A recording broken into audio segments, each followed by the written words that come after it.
On our way to Hilton Head, the forecast was for 3 to 4 foot seas. At this point, we were experiencing 4 to 6 foot seas. I think the video doesn't really capture it, but soon it got much worse, and you'll see my comments later in the video. So, Captain, you got a few words for me? Yeah, the Coast Guard was wrong. It's not 3 to 4 feet. We had a series of 10-footers easy. We've been having a lot of 8 and 7-footers. Can't hear you. We've been having a lot of 8 and 7-footers, 6-footers most of the time. The winds died down a bit. We're true wind speed now is only 19 knots. We were at 25 knots before. And the triple. So here's the real numbers. We're averaging 8.2 knots. Max speed 13.8. We hit 25 knots of breeze. We have no main. We got almost 2 reefs in the Genoa.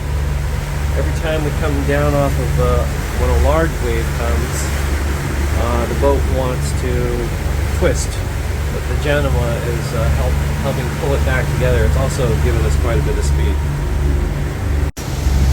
Great. We're trying to get into a narrow passageway with the wind picking up. This is just peachy. It went up to like 28, 29. After that bad sail into Hilton Head, we were stuck in Hilton Head for a few more days with bad weather.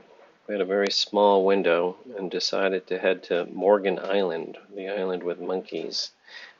And then we had several days to wait there for the next window that we could travel. Finally able to get a taste of what the intercoastal is like. We entered south of St. Catharines. It's a very narrow channel and very curvy. It's kind of cool.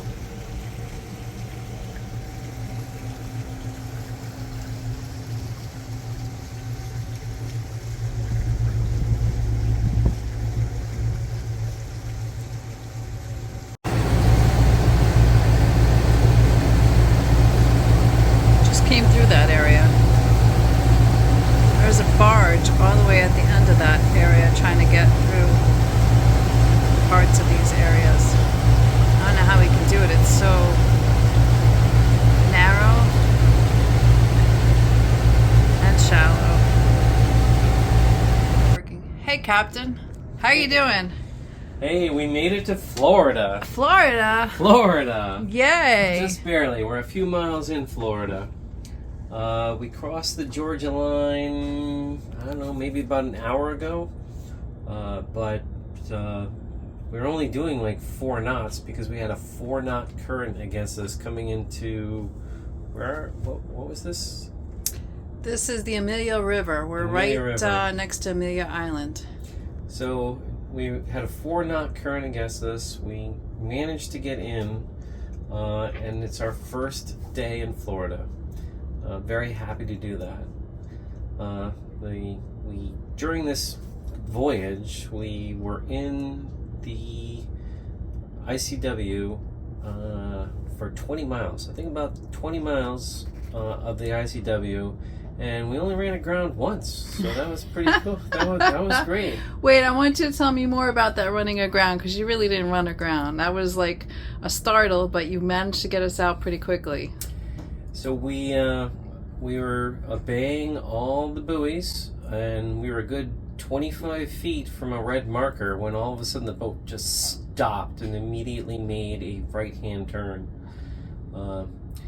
I wouldn't say hard to starboard. We just stopped and pivoted 90 degrees. So I was watching the depth very closely, and the depth sounder said we had 6 feet, and then we stopped and made a right-hand turn, and it said -1 feet.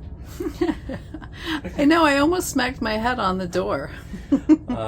Apparently, there was a little bit more mud there than that buoy would have mentioned.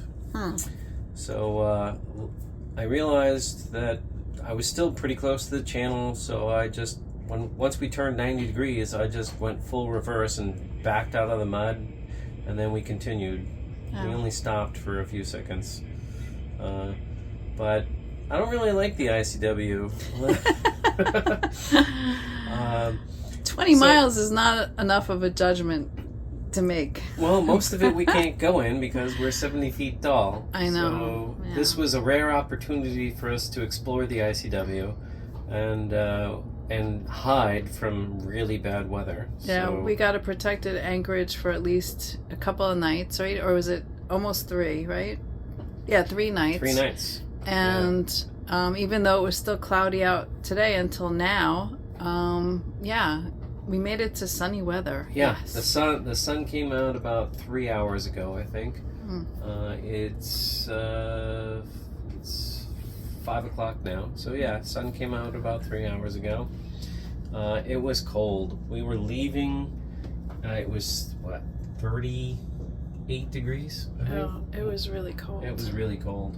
And now in Florida tonight, the low is going to be 48 degrees. So what an improvement that is. I know 46 degrees. So Yeah. it's better. Yeah. But we're still going south. Yes. But it's good to be in Florida. We didn't take a lot of video. We have a giant gap. But here's a beautiful scene of St. Augustine with their Christmas lights. January 15th, St. Augustine's. They still have the Christmas lights up. It's very beautiful. Try to show all of it. And then that tour boat there is charging like $70 a head to see what we see for $35 a night. Cool.